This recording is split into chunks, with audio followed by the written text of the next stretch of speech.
Eu quero continuar hoje uma ministração que nós estávamos dando, um estudo sobre a estrutura da oração. Os 3 dias que nós tivemos no monte, algo que o Senhor Ele ministrava muito em nossos corações era, nós estivemos lendo um livro, o nome do livro era Crescendo no Sobrenatural. E o subtema desse livro era que o crescimento no sobrenatural, o crescimento em ver os milagres e o poder de Deus se manifestando, isso só acontece por meio de uma vida de jejum, oração e meditação na palavra. A oração, ela é a prática mais importante do crente. A oração é o nosso meio de comunicar com Deus. Você pode orar em qualquer lugar e em qualquer hora. Você pode orar em todo tempo. Você pode orar no banheiro, no campo, na cidade, no ônibus, na fila do banco. Você não tem limites. Deus não colocou limites para que nós possamos nos comunicar com Ele. E a oração é a forma de nós falarmos com Deus. E Deus responde àquele que o clama. Deus responde àquele que o busca. Muitas pessoas não vivem uma vida de resposta de Deus. Não veem Deus se manifestar na sua vida porque eles não conversam com Deus. As nossas orações para com Deus, elas resultam em resposta de Deus para conosco. Se você quiser ouvir a voz de Deus, se você quiser ver Deus se manifestando na sua vida, se você quiser ver Deus falando com você, ouvir Deus falando com você e ver Ele agindo a seu favor, o segredo primeiro é você ir até a presença dEle. É você começar a buscar, é você começar a orar. E quanto mais eu oro, quanto mais eu busco, quanto mais eu me relaciono com Deus, mais Deus também se achega a mim. A Bíblia fala: achegai-vos a mim e eu me achegarei a vós, diz o Senhor. Então o primeiro passo, Deus espera de mim, de você. Ele disse, o versículo diz: achegai-vos a mim e eu me achegarei a vós. Então, em outras palavras, ele diz para mim e para você: você quer sentir a minha presença? Você quer que eu me aproxime mais de você? Você quer que eu me mova na sua vida? Que eu, através da sua vida, opere milagres? Que eu, através da sua vida, manifeste o sobrenatural? Que eu venha fazer grandes coisas na sua vida, na sua casa, na sua família, no seu trabalho, na sua vida financeira, na sua vida emocional, na sua vida espiritual, intelectual, na sua saúde? Você quer que isso aconteça? Então o segredo é primeiro você se chegar a mim. Muitas pessoas estão vivendo uma vida comum. Muitas pessoas estão vivendo uma vida na igreja, até frequentam a igreja, mas vivem debaixo de guerra, vivem debaixo de luta, vivem debaixo de dificuldade. As coisas não rompem, o emocional dela é sempre machucado. As situações estão sempre difíceis para o seu lado. Você pergunta para a pessoa como é que está. Estou na luta, estou na batalha, Nunca que ela tenha um testemunho: eu estou bem, eu estou alegre, Deus é bom, o tempo todo Ele é bom. As pessoas sempre estão em canseira, em enfado, em dificuldade, em batalha. Isso, irmãos, é o resultado da falta da vida com Deus, da falta do exercício do seu sacerdócio. Eu tenho problema no meu casamento, eu tenho problema com os meus filhos, eu tenho problema com o meu marido. Cada pessoa, os problemas das pessoas estão relacionados à distância delas de Deus. Quanto mais distante de Deus eu estou, mais problemático eu serei. Agora, quanto mais perto de Deus eu estou, mais vitórias eu terei. O segredo para viver uma vida de vitórias é viver uma vida na presença do Senhor. O problema hoje em dia é que as pessoas, elas não se importam mais em estar na presença de Deus. Elas sabem até que precisam estar, mas elas não tornam isso uma prioridade em suas vidas. Elas não tornam isso uma ambição. Elas não tornam isso a coisa mais importante do seu dia a dia. Hoje em dia a coisa mais importante do dia a dia da pessoa é ela saber qual é a mensagem que tem no WhatsApp dela. Porque ao acordar, a primeira coisa que se faz é pegar o celular e ver quem mandou mensagem. Ou se aquele fulano que você mandou mensagem à noite te respondeu de manhã. Antigamente os cristãos, a primeira coisa que faziam na hora de acordar era dobrar o seu joelho no chão. Antes de escovar dente, antes de fazer pipi, antes de fazer qualquer coisa, era dobrar os seus joelhos no chão e falar com o Senhor. Deixa eu te perguntar, não precisa me responder, você tem essa prática? Não, pastor, eu oro deitado mesmo assim, né? Meio com sono, embola as palavras, começa a orar e depois durmo de novo. E aí depois pergunta por que Deus não se manifesta como antigamente. E depois pergunta por que Deus não faz na minha vida hoje como fazia no passado. O segredo para que eu e você venhamos crescer em Deus, irmãos, eu estou falando de algo que eu estou vivendo. Eu estou falando de algo que Deus tem puxado minha orelha constantemente, diariamente, semanalmente, há anos. Uma das marcas do ministério apostólico Amor e Fé é a vida devocional.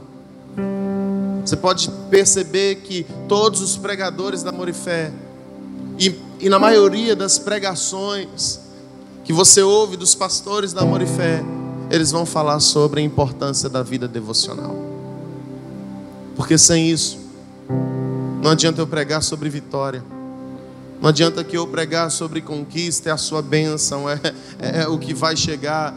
Porque o resultado da sua bênção é a sua vida de relacionamento com Deus. O resultado da minha e da sua vitória é a nossa vida de relacionamento com Deus.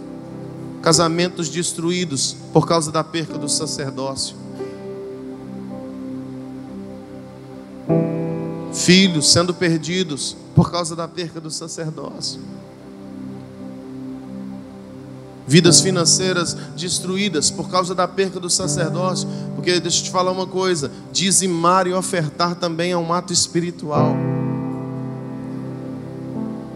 E eu vejo, irmãos, em toda a minha história na caminhada cristã e na minha caminhada pastoral, as pessoas que mais passam por problemas financeiros. Dificuldade financeira todo mundo tem. Só quem é rico e bilionário, que o dinheiro brota na conta, que está de boa. Mas a pessoa de classe média, baixa, todos nós passamos por uma ou outra dificuldade, uma dívida que tem que pagar, que ainda não sanou. Mas eu tenho observado nesses longos anos de pastoreio, encaminhando com pessoas de perto, que na igreja, inclusive no meu pastoreio, nas igrejas que eu pastoreei, eu já tive a oportunidade de pastorear essa terceira igreja que eu pastorei, dessas 3 igrejas que eu pastoreei, eu enxerguei que as pessoas que mais sofrem de problemas financeiros são as pessoas que não sabem ofertar e dizimar na casa do Senhor. Elas acreditam que o diabo não entra nessa área. Elas acreditam que não tem nada a ver, elas não estão roubando a Deus. Não é bem assim. E aí um abismo chama outro abismo. Essas pessoas também têm dificuldade em se firmar na presença do Senhor. Essas pessoas também têm dificuldade em romper na vida com Deus. Porque tudo começa na honra a Deus. Deixa eu te dizer uma coisa: dizimar e ofertar é honrar a Deus. Deixa eu te dizer uma coisa: orar é honrar a Deus. Quando Deus ele criou o ser humano, ele criou Adão, e a Bíblia fala lá no livro de Gênesis, dá a entender que todos os dias, não está escrito lá que todos os dias Deus vinha, mas dá a entender que Deus vinha comunicar-se com o homem todos os dias, na viração do dia. Então Deus ele tinha um relacionamento de diálogo com o ser criado todos os dias. E Ele criou o homem com esse propósito, para ele se relacionar com o homem. Deus não te criou apenas para você ser mais um rostinho bonito no meio do mundo. Deus não me criou apenas para eu ser mais um no meio da multidão e não fazer a diferença. Ele te criou para que você refletisse Ele para o seu tempo, para a sua casa, para a sua família, no seu trabalho, na sua comunidade. E nós refletimos Deus conforme nós nos aproximamos de Deus. Quanto mais intimidade com Deus você tem e eu tenho, mais parecidos com Ele nós seremos.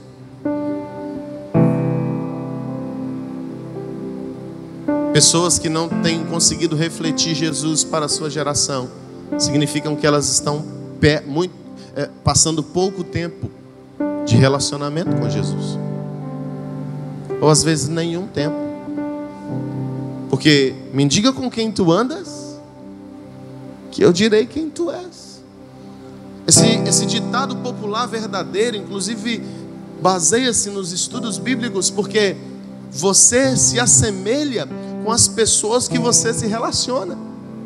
Você começa a ficar parecido com as pessoas que você se relaciona. Daqui a pouco você está cortando o cabelo parecido, daqui a pouco você está vestindo uma roupa parecida, daqui a pouco você está pintando o cabelo parecido, daqui a pouco você está se comportando, falando palavras parecidas. Porque quanto mais você se relaciona com alguém, mais você acaba pegando. Porque Deus nos criou como seres relacionáveis. E no relacionamento, a transferência de identidade. No relacionamento, a transferência de identidade. Por isso, se você relacionar com pessoas boas, essas pessoas vão transferir a identidade dela para a sua vida. Agora, se você se relaciona com tranqueira, com beberrão, com pessoas que falam palavrão, com pessoas que o tempo todo estão falando só coisa que não presta, só te conduz para o caminho errado, só história errada, só te leva para longe de Deus, isso também vai ter uma transferência de identidade. E a nossa identidade está relacionada àquilo que nós carregamos. Você precisa andar com pessoas que carregam o Espírito Santo de Deus. Se essa pessoa que você anda, ela carrega o Espírito Santo de Deus, automaticamente a identidade do Espírito forjada nela vai começar a ser transmitida sobre a sua vida. Mas existem pessoas que não carregam a identidade do Espírito, carregam a identidade de demônios. Porque elas se relacionam com demônios. Em vez de sentar na mesa para comer da palavra, senta na mesa para tomar cachaça. Eu quero contar um testemunho para vocês. As minhas e as suas atitudes atraem a presença de Deus para dentro de nós, ou atraem a presença de demônios para dentro de nós. A fidelidade a Deus na vida financeira atrai a presença do dono do ouro e da prata para dentro de nós.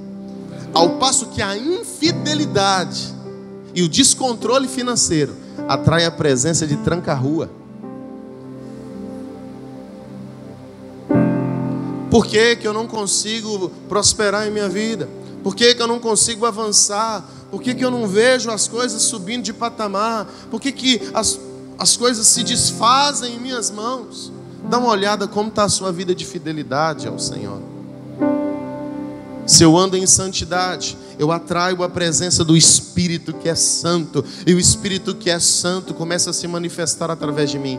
Mas se eu vivo em pecado, em fornicação, em adultério, em lascívia, a presença do espírito maligno, da pombagira, começa a entrar dentro de mim, e eu começo a manifestar sensualidade, eu começo a manifestar fornicação, eu começo a manifestar uma pessoa que atrai demais os olhares sexuais dos outros. Porque as minhas atitudes vão gerar dentro de mim uma identidade espiritual. E essa identidade espiritual, ela vai definir quem sou, quem eu sou. Isso é muito sério. E as pessoas com quem eu me relaciono vão receber daquilo que eu carrego. E as pessoas com quem eu ando vão transferir para mim o que elas carregam. E isso não é coisa natural, isso é espiritual. Você conhece uma nova amizade, daqui a pouco ela está tendo atitudes parecidas com a sua, e você está tendo atitudes parecidas com ela. Pintou a mecha aqui da ponta do cabelo, daqui a pouco a outra também pintou. Rasgou a calça, daqui a pouco a outra também rasgou.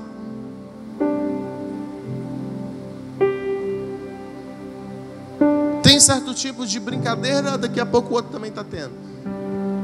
Porque existe uma transferência de identidade. Deus nos criou para sermos seres relacionáveis. E no relacionamento eu transfiro o que eu carrego para a sua vida. Se você se relaciona muito comigo, você vai receber daquilo que eu carrego. Se eu me relaciono muito com você, eu vou receber daquilo que você carrega.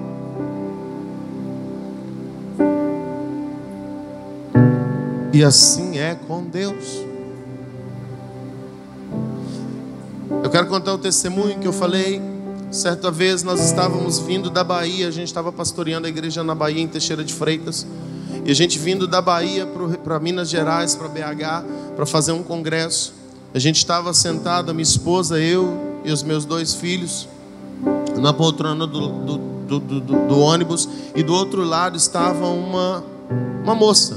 Ela devia ter os seus 35 anos de idade.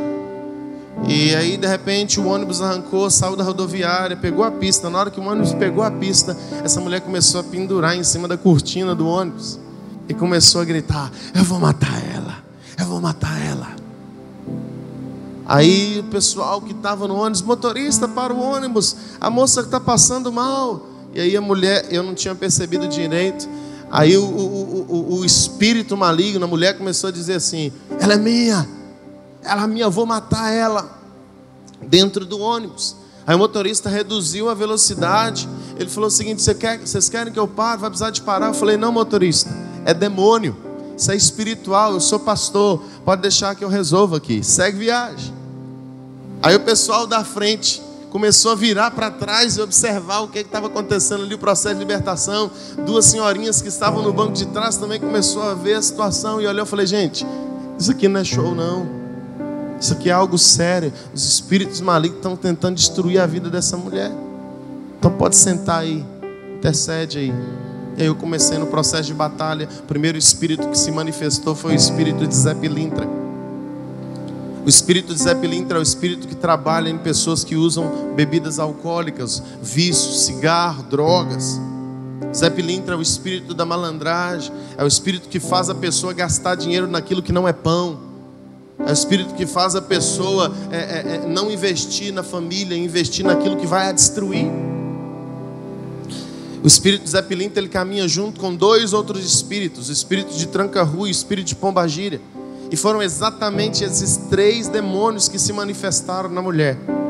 Primeiro de Zé Pilintra, nós expulsamos o espírito de Zé Pilintra. Depois se manifestou o espírito de Tranca-Rua. Eu falei: o que você está caçando na vida dela, Tranca-Rua? Eu quero acabar com a vida dela, ela não vai ser ninguém na vida. Zé Pilintra falou: eu vou matar ela, eu vou matar ela, eu vou destruir a vida dela, ela não vai ser feliz, eu vou prender ela nas minhas cadeias, ela não vai sair da bebida, ela não vai sair do cigarro. E eu falei: vai sair em nome de Jesus. E aí expulsamos o espírito. Ele foi embora, de repente veio Tranca-Rua, expulsamos Tranca-Rua. E por final veio Pombagira se acariciando. Ela se manifestou se acariciando, passando as mãos nas pernas, nas partes íntimas, no seio. E ela falava, e eu falei: quem é você? Ela olhou para mim com um olhar de sedução e disse: você não sabe quem eu sou? Eu falei: é você, né, Pombagira? Ela: claro. Eu falei: você está amarrada em nome de Jesus. Ela começou a gritar. Eu falei: mão para trás. Ela colocou as mãos para trás e foi o processo de libertação. Nós expulsamos. Pombagira falou o seguinte: eu vou destruir a vida emocional dela, ela não vai conseguir ser feliz com ninguém, ela vai arrumar pessoas, só pessoas que não vão dar certo com ela, pessoas que vão desvalorizar ela. Nós expulsamos esses espíritos malignos. E aí no decorrer da viagem nós demos uma palavra para a moça. E aí de repente no decorrer da viagem, na madrugada, ela vai usar o banheiro. E ela volta do banheiro e senta do nosso lado. Ela já tinha sido liberta ali do processo. E aí de repente no meio da viagem manifesta o demônio novamente. Não era mais Pombagira e não era mais Tranca-Rua, era um Zé Pilintra. Eu falei: Zé, por que você voltou para essa mulher? Aí a pastora fica zoando: Zé, que intimidade é essa? Aí eu falei: por que você voltou? Ela falou o seguinte: porque ela me alimentou. Eu falei: como assim ela te alimentou? Ela falou: ela bebeu. E aí eu fui, expulsei, sai da vida dela em nome de Jesus. Aí eu fui conversar com ela. Oi? Ela me chamou de volta, é isso mesmo, é verdade. Ela me chamou de volta. Aí eu fui olhar com ela, expulsei o Zé Pilintra, fui falar com ela: ó, você tem bebida na sua bolsa? Ela falou: não tem não. Eu falei: fala a verdade. Ela falou: não, porque não é minha, é para minha irmã. Eu comprei para minha irmã, estou levando uma cachaça aqui da Bahia para ela, porque ela gosta. Eu falei, mas você bebeu dessa cachaça? Ela falou, para não mentir, eu bebi. Eu fui no banheiro, eu menti. Eu bebi. E aí na hora que ela bebeu, o demônio falou essa frase, ela me chamou de volta. Se Jesus te libertou de algo e você pratica aquele ato novamente do pecado, você chama de volta a presença daquele espírito. Se Jesus está fazendo um processo de libertação na sua vida do temperamento, mau temperamento, você é estressado, você é nervosinho, você é uma pessoa que tem dificuldade em andar em paz com os outros, e aí o Espírito Santo está trabalhando na sua vida, não fica pensando que o diabo não vai te tentar. E aí na hora que ele te tentar, se você não conseguir se controlar, aquele espírito volta de novo a agir na sua vida. Se você era uma pessoa que tinha problema com música secular, música mundana, filme pornográfico, esse tipo de coisa, e você saiu disso e volta de novo, o Espírito torna a agir na sua vida. E é um processo de libertação novamente. Porque as minhas atitudes, elas atraem a presença ou de Deus ou de demônios. Ou é o Espírito Santo que eu estou atraindo, ou são os espíritos malignos que têm agido na minha vida. E como que o Espírito Santo vai agir na minha vida? Se eu começo a falar a verdade, se eu começo a andar em santidade, se eu busco a Deus em oração todos os dias, se eu me alimento da palavra todos os dias. Agora, se eu não oro, se eu não leio a Bíblia, se eu não jejuo, se eu não oferto, se eu não congrego, a minha vida fica desprotegida. E se eu não tenho práticas espirituais, é natural eu começar a ter práticas pecaminosas, como soltar um palavrão de vez em sempre, ficar brigando com os outros, ser um filho rebelde, ser um pai omisso, ser uma mãe estressada, ser uma esposa insubmissa, ser um marido ignorante, arrogante, ser uma pessoa que manifesta frutos negativos, porque o contrário dos frutos do Espírito são os frutos da carne, ou as obras da carne. Se você não vive os frutos do Espírito, você vai manifestar as obras da carne. Ira, facção, glutonaria e um tanto de coisa que não presta. O segredo para que você receba o fruto do Espírito é você se relacionar com o Espírito. O segredo para que você tenha em sua vida a manifestação do poder de Deus é se relacionar com o Espírito de Deus. Aleluia.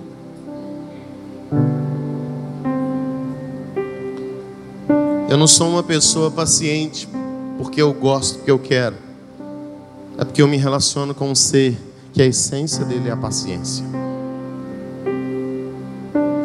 Eu não vivo em santidade porque a minha carne velha quer, porque é o contrário, a minha carne velha quer pecar. Eu vivo em santidade porque todos os dias eu peço a esse ser que eu me relaciono, tira os meus olhos do pecado. Não me deixe falhar como marido, não me deixe falhar como pai, não me deixe falhar como sacerdote, como cidadão.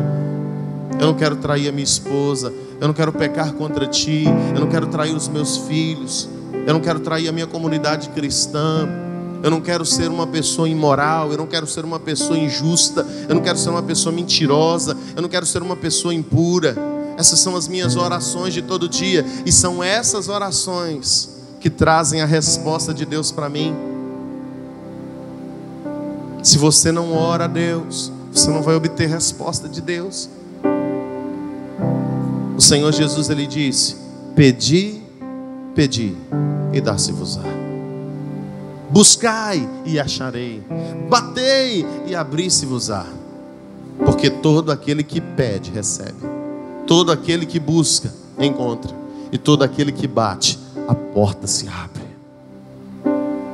O segredo para as portas começarem a abrir na sua vida é você começar a viver uma vida devocional diante do Senhor. O segredo para que o Senhor responda aquilo que você precisa é você começar a viver uma vida de relacionamento com Ele. Por que eu não estou ouvindo Deus falar comigo? Porque eu não estou falando com Ele.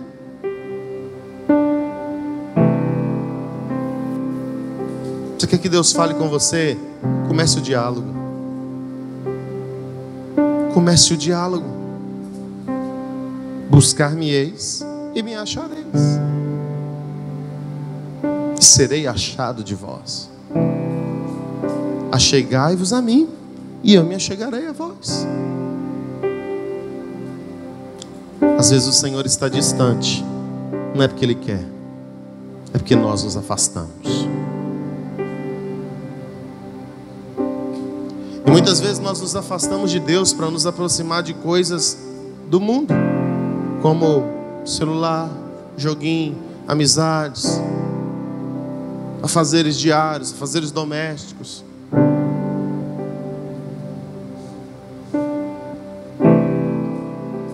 Outro dia eu tinha um compromisso. Essa semana, foi segunda-feira, eu tinha um compromisso. Segunda não, terça-feira, se eu não me engano. Eu tinha um compromisso. E eu precisava chegar no certo horário nesse compromisso. Mas eu acordei, eu ainda não tinha tido tempo de orar e ler a Bíblia.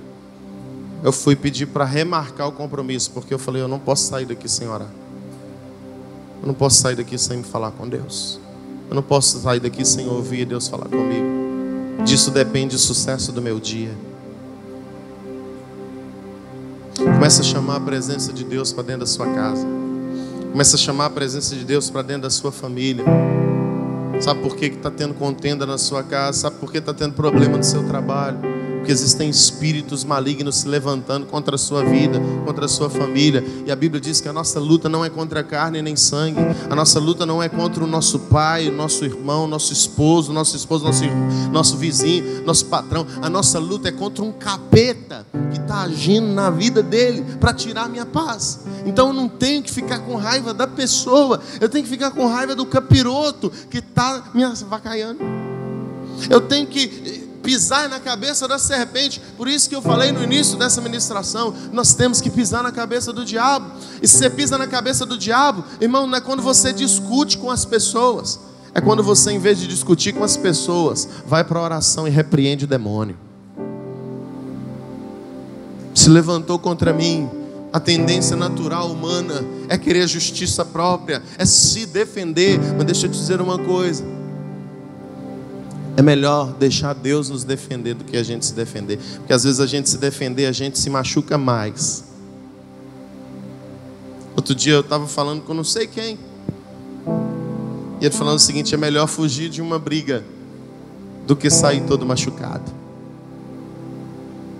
Porque os lutadores de MMA, eles têm a opção de ir para o ringue ou de entregar a vitória para o outro. Se eles quiserem lutar, eles vão sair de lá todo arregaçado.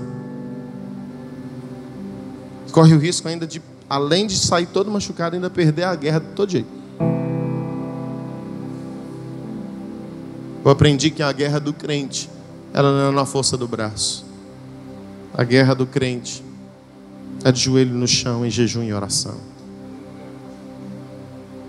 A Bíblia fala, o apóstolo Paulo diz que as armas da nossa milícia não são carnais. Elas são poderosas em Deus para destruir fortalezas. Existe uma fortaleza se levantando na casa das pessoas. Existe uma fortaleza levantando-se entre pais e filhos. Existe uma fortaleza se levantando entre marido e esposa. Existe uma fortaleza se levantando na nossa vida financeira. E nós só vamos destruir essas fortalezas na base do jejum, da oração e da prática da palavra de Deus. Por que eu leio a Bíblia? Eu leio a Bíblia não é só para eu ter uma prática religiosa. Eu leio a Bíblia porque eu quero viver a vontade de Deus para a minha vida. Ao passo de que se eu ler a palavra e não procurar vivê-la, então não adianta de nada. O que vai destruir as muralhas que se levantam contra a nossa vida não é o fato de eu ler a Bíblia apenas, é o fato de eu ler e praticar aquilo que ela me instrui. O que derruba muralhas não é apenas a leitura da Bíblia, é a obediência aos seus ensinamentos. Deixa eu te dizer uma coisa: se você vem na igreja e não lê a Bíblia e não ora, você não vai obter vitória. Na verdade, eu não vou nem dizer vem à igreja, porque A gente olha para o nosso redor e vê falta de tantas pessoas. Hoje em dia as pessoas não se interessam, não se importam, não se esforçam mais em buscar a Deus. O sinal disso são as igrejas vazias. A pandemia veio revelar o quanto as pessoas têm fome de Deus. E em muitos momentos nós vemos quem realmente quer Deus. Às vezes a pessoa ela vira para si mesmo dentro de casa e fala: hoje eu estou desanimado, eu não vou na igreja não. Irmãos, o ato de congregar é uma das outras práticas espirituais que te aproxima de Deus.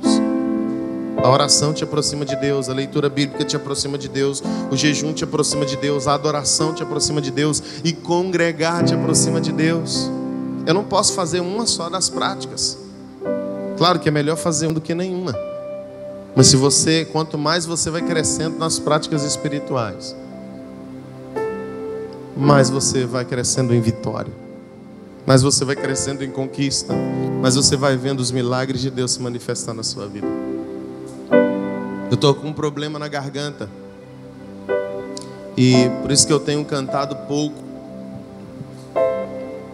E eu precisava fazer um exame que eu não tinha nenhum recurso para fazer esse exame. E aí Deus levantou um irmão abençoado aqui da igreja para ofertar na minha vida e fazer o exame. Eu fiz o exame segunda-feira. O exame era R$550. Eu não tinha condições. Mas eu posso dizer que hoje eu vi o milagre do Senhor na minha vida. Todos os dias eu posso contar um testemunho. Hoje eu tenho um testemunho para contar. Ontem eu também tive outro. Porque eu decidi viver uma vida no sobrenatural. Eu decidi viver uma vida fora do comum. E para você viver uma vida no sobrenatural, você precisa mergulhar nas práticas espirituais. E não é porque eu mereço, não. Porque eu merecia mesmo era o inferno. Mas porque o Deus em que eu busco, Ele é um Deus misericordioso, compassivo, tardio em irar-se, se desvia do mal, se arrepende do mal que diria que fez e não faria.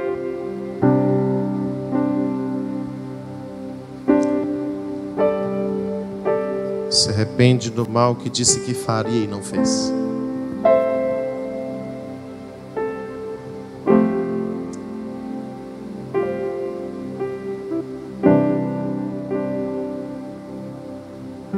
Eu não estou conseguindo entrar no que eu escrevi, mas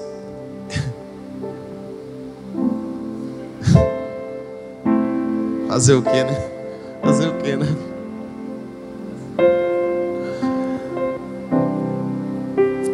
Eu queria compartilhar com vocês esse diálogo. É algo que está queimando. Ontem eu vi um videozinho, algumas dicas para pregação. E a última dica era que pregue aquilo que está queimando no seu coração. Pregue aquilo que você está vivendo. Pregue aquilo que Deus está falando contigo. E isso é o que Deus está falando comigo todo dia, toda hora. Anderson, ora. Anderson, ora em línguas. Anderson, vai ler a Bíblia. Anderson, lê um livro. Anderson, liga para alguém. Prega a palavra. Fala do meu amor. Ajuda uma pessoa. Anderson, cuida da sua família. Anderson, cuida da sua saúde. Anderson, seja fiel a mim. Oferte na vida de alguém, Anderson. É o que Deus fala comigo todo dia. E é isso que nos faz crescer. Ouvir a voz de Deus é bom, irmãos. Obedecer à voz dele traz benefícios. Que você não seja uma pessoa só ouvinte, assim como diz o livro de Tiago. Porque todo aquele que ouve essas minhas palavras e não as pratica, assemelhá-lo-ei a um homem imprudente que edificou a sua casa sobre areia. E desceram as chuvas, transbordaram os rios e bateram o vento. E grande foi a queda daquela casa, porque ela não foi edificada na palavra. Aquele que ouve essas minhas palavras e as pratica, eu vou compará-lo a um homem prudente, a um cara esperto, a um cara inteligente, que construiu a casa sobre a rocha. Ouvir a palavra, ler a palavra e praticar não é coisa de religioso, não é coisa de gente doida, é coisa de gente inteligente, é coisa de gente esperta. Se você for esperto, você vai ler a Bíblia todo dia e procurar colocar em prática, porque assim você vai estar construindo a sua casa, a sua vida, num firme fundamento, numa base sólida, que quando vierem as chuvas, as provações dos céus, quando transbordarem os rios, as provações desse mundo aqui da terra, e quando baterem os ventos, o mundo espiritual, os espíritos malignos, eles quiserem te derrubar, a Bíblia diz que ele não vai cair, porque a vida dele está fundamentada na prática da palavra de Deus. Seja um sacerdote segundo o coração de Deus. Viva uma vida na palavra. Viva uma vida de busca, de oração, de meditação, de jejum. Mas eu não sei ainda como jejumar, eu não sei como orar. Pergunte. Hoje eu estava falando com a Duda, eu falei, eu fiz um compromisso. A igreja Amor e Fé não é uma igreja que pastoreia as pessoas só de altar. A gente procura pastorear as pessoas por relacionamento. É por causa disso, porque no relacionamento você manda uma mensagem, eu te respondo. Você marca um gabinete, eu te atendo. A gente marca uma agenda, eu vou na sua casa, você vai na minha. Esse relacionamento nos torna mais fortes. No relacionamento eu encaixo dentro de você aquilo de bom que tem dentro de mim.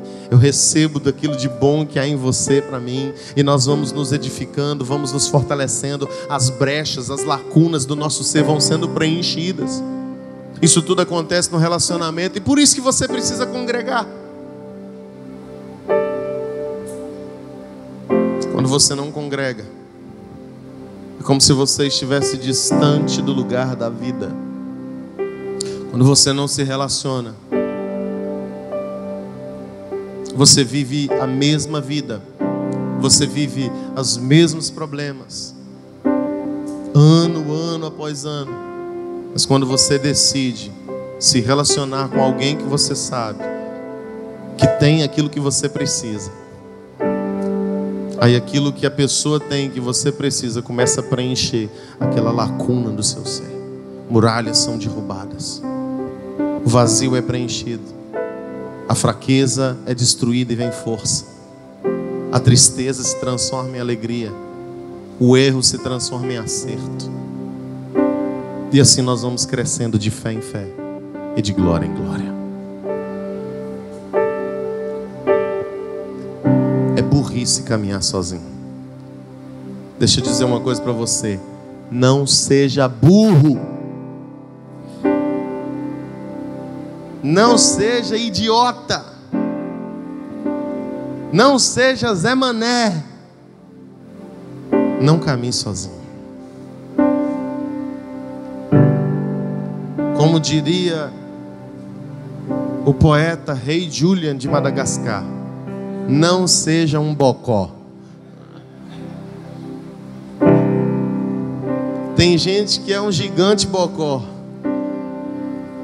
cresce em bocosice ano após ano.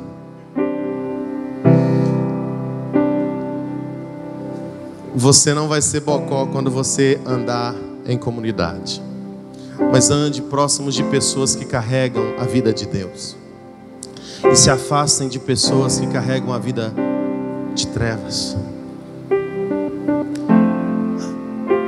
Se o relacionamento com pessoas transfere identidade para a minha vida, o relacionamento com Deus transfere o caráter de Deus para mim.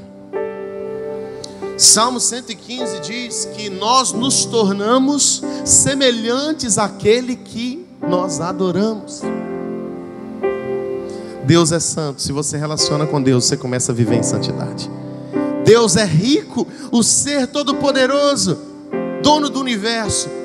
Se você se relaciona com Deus, Ele começa a derramar sobre a sua vida aquilo que Ele tem. Deus é fiel. Se você se relaciona com Ele, você começa a caminhar em fidelidade. Tudo que Deus tem está disponível para mim e para você, na medida com que nós nos relacionamos com Ele. Congregar é se relacionar com Deus. Orar é se relacionar com Deus. Ler a Bíblia é se relacionar com Deus. Adorar é se relacionar com Deus.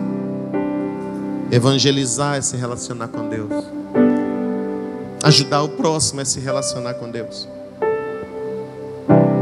Quanto mais eu me relaciono com Deus, mais da identidade de Deus é colocada sobre a minha vida.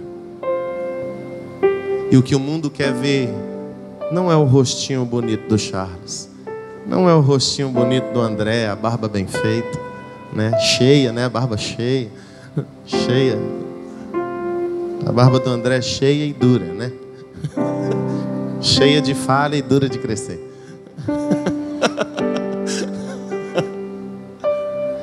Não é isso que o mundo quer ver. O mundo não quer ver, né, que o corte de cabelo que você fez, a roupa bonita que você comprou. O que o mundo quer ver é a glória de Deus se manifestando através da sua vida. Cristo em nós é a esperança da glória. A palavra diz que a criação não é a criatura. Presta atenção nesse versículo. A atenção ao versículo dá a entender a plenitude dele. A Bíblia diz que a criação espera ansiosamente a manifestação dos filhos de Deus. Por que a criação? A criação não fala só das pessoas. A criação fala da natureza. A criação fala dos animais. A criação fala dos seres. A criação fala do mundo espiritual, dos anjos, dos demônios. A criação espera que você manifeste que você é filho de Deus. E como que eu vou manifestar que eu sou filho de Deus para a natureza? Não jogando papel no chão, não poluindo,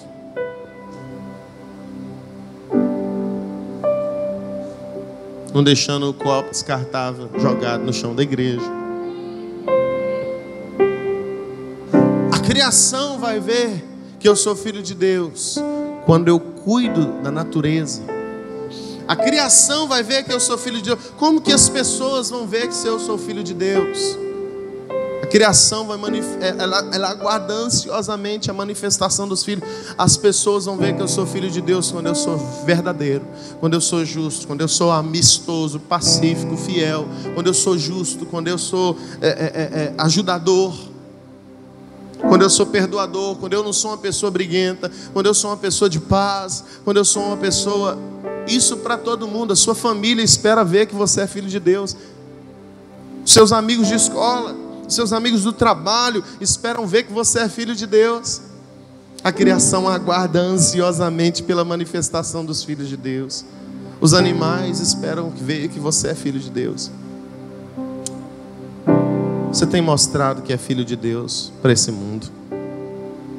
As pessoas olham para você e elas conseguem ver Deus em você. A natureza, quando ela recebe você, ela consegue ver Deus em você.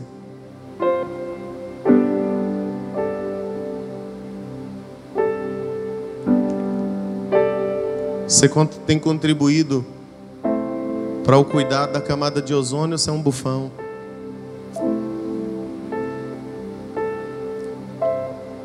No sentido de uma... Não estou falando de gases naturais. Eu estou falando de uma pessoa que polui a natureza, de uma pessoa que não cuida das plantas, de uma pessoa que não contribui para o meio ambiente.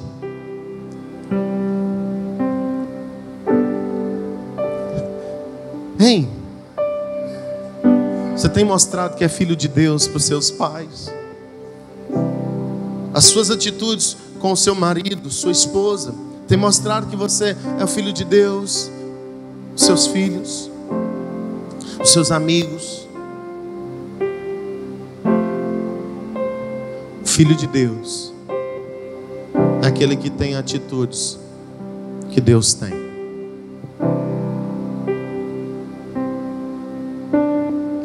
Quem é o filho de Deus? Jesus.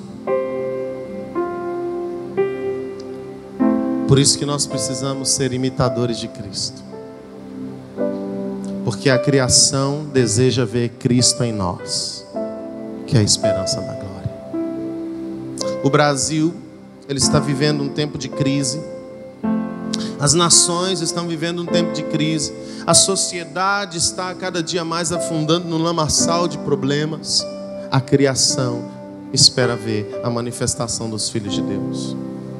Cristo em nós é a esperança que esse mundo precisa. Outro dia eu estava de Uber e o Uber falou o seguinte: cara, esse mundo não tem jeito, né?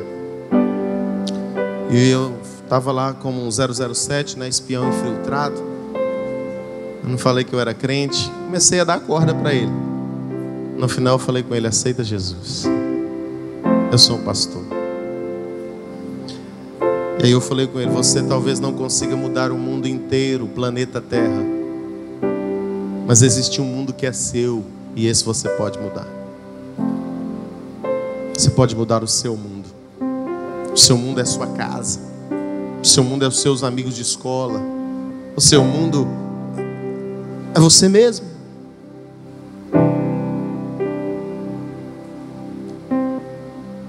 Eu li um livro, Restaurando o Tabernáculo Caído de Davi, do David Gruber. E uma frase que ele falou me chamou muita atenção. Ele falou o seguinte, e ele também aprendeu essa frase com outra pessoa. Ele disse que se a gente se preocupasse menos com a vida dos outros e se preocupasse mais com a nossa vida, nós viveríamos muito melhor. O problema é que a gente fala tanto dos outros. O problema é que a gente está preocupado tanto com o erro, com o que o outro fez, com o que deixou de fazer, que nós nos impedimos de crescer. Todas as vezes que você fala mal da vida de alguém, você tira um tijolo da edificação da sua vida. Mas toda vez que você edifica alguém, Deus coloca 2 tijolos de edificação da sua vida.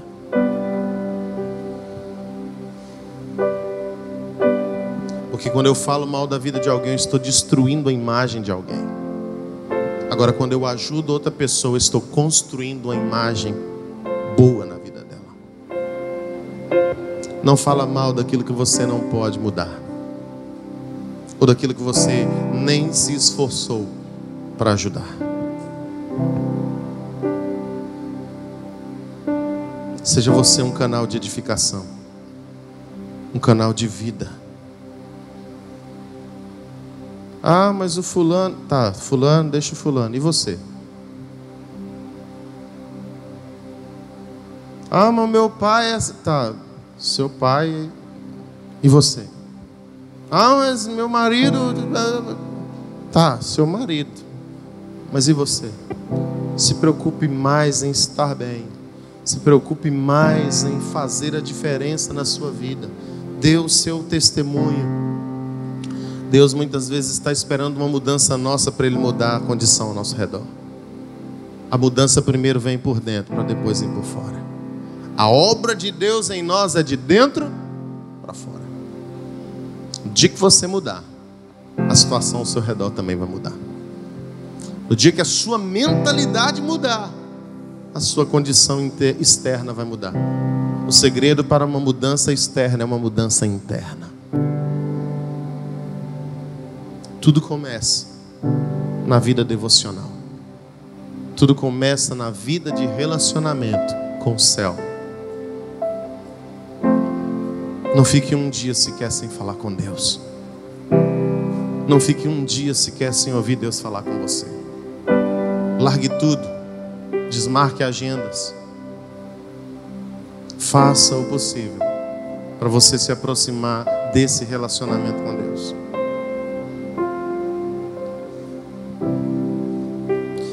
E só para não ficar nessas palavras,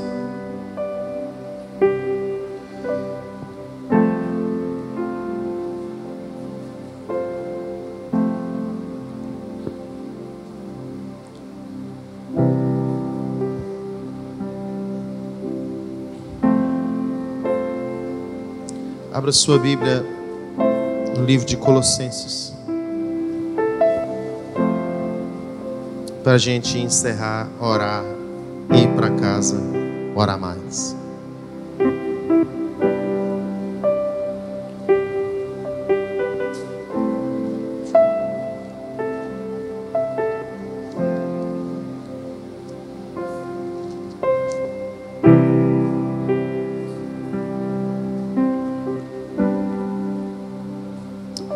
Aleluia.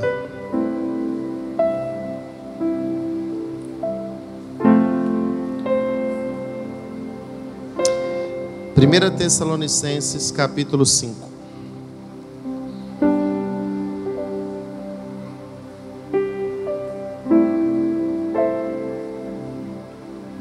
Primeira Tessalonicenses, capítulo 5.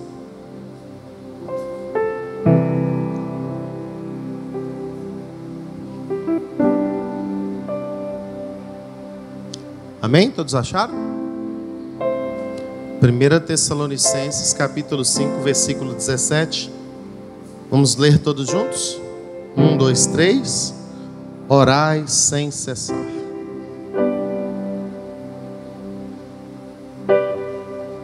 Mais uma vez? 1, 2, 3. Mais uma vez, bem forte. Pela última vez, bem mais forte. Guarde esse versículo. Viva esse versículo.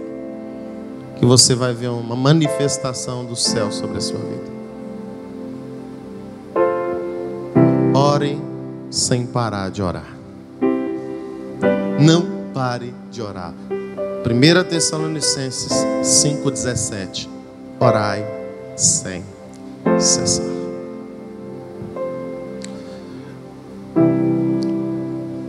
Só para eu não fugir daquilo que eu prometi, eu quero falar sobre 5 formas,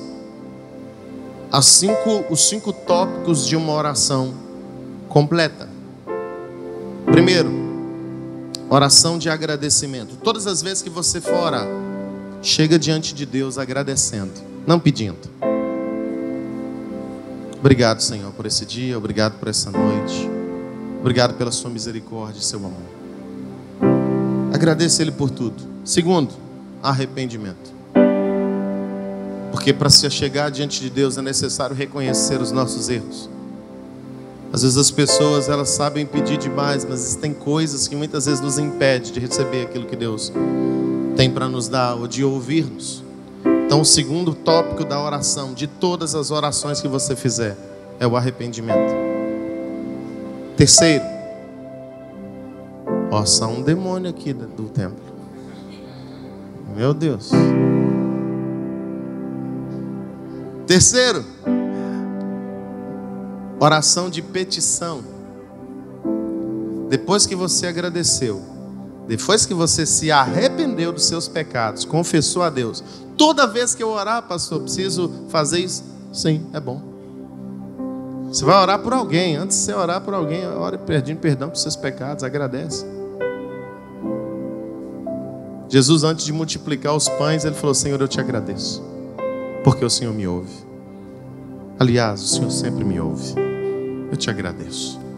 E porque Ele agradeceu, os pães e peixes foram multiplicados. Quando agradecermos mais e reclamarmos menos, viveremos mais milagres em nossas vidas.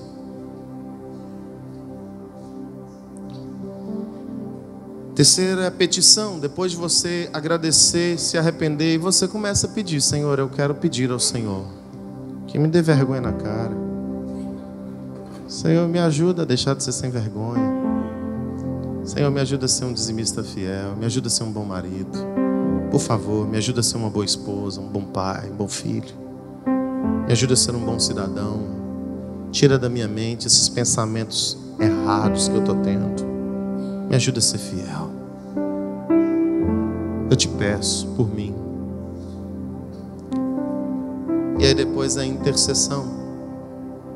Quarta intercessão. A intercessão você não pede por você. A intercessão você pede pelo outro. Normalmente a intercessão ela é mais longa do que a petição, a oração. Se você está pedindo mais por você do que pelos outros, tem alguma coisa errada. Bíblia fala que a gente tem que dar a vida, não sugar. Então a intercessão, normalmente você entrega a vida do outro. Interceder é colocar entre. É você se pôr a favor de alguém diante de Deus. Você levar a causa de alguém. Eu sempre falo sobre intercessão aqui, que interceder não é falar: Senhor, abençoa meu pai, abençoa minha mãe. Isso não é interceder. Isso é pedir a bênção apenas. Interceder é você: Senhor, toma a vida do meu pai em tuas mãos, que ele se converta, porque ele ainda não é convertido.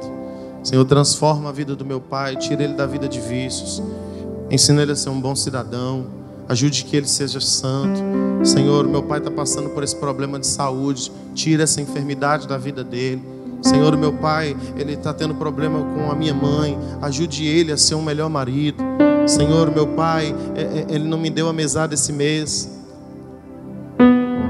Você vai intercedendo diante de Deus, entendeu? Prospera a vida financeira do meu pai, Senhor.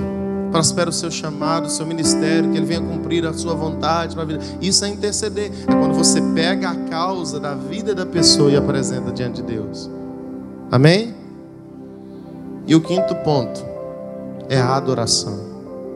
Toda oração precisa finalizar com a adoração. Começa com agradecimento e termina com adoração. No final você diz: Senhor, obrigado. Tu és maravilhoso, Senhor. Obrigado pela sua bondade. O Senhor é bom, o Senhor é fiel. Eu não mereço a sua graça, mas eu sou dependente dela. Eu te adoro pela sua verdade, pelo seu amor. Obrigado por tudo, Senhor.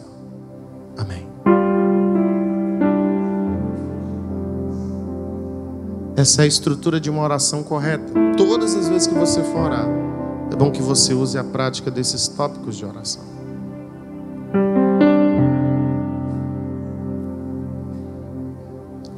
Primeira Tessalonicenses 5,17. O que isso ensina para nós hoje? Oi? Orai sem cessar.